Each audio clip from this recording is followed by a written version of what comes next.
அப்படியானால் எனக்கு எப்படி அதே பிரகாசத்துடன் மற்றொரு அதிசய மாதுளம்பழம் கிடைத்தது?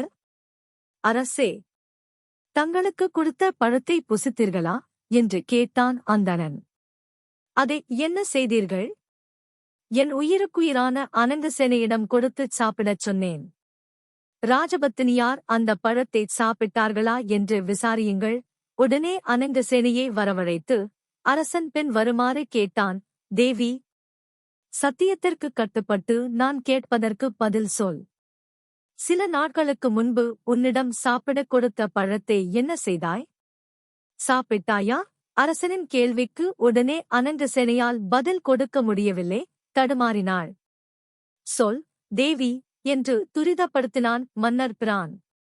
நான் சாப்பிடவில்லை பிரபோ என்றாள் கலவரத்துடன் அனங்கசேனே. அதை என்ன செய்தாய்?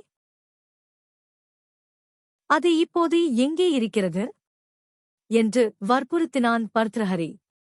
விசாரணையில் உண்மை வெளிப்பட்டுவிடும் போல் இருந்தது. அதைவிடத் தானே உண்மையைச் சொல்லிவிட்டால் என்னவென்று தோன்றியது அனங்கசேனைக்கு. உண்மையைச் சொன்னால் மன்னிப்பு கிடைக்கும் என்று வாக்குறுதி வாங்கிக் கொண்டு அனங்கசேனை தன்னுடைய அந்தரங்க நாடகத்தை வெளியிடத் தயாரானாள்.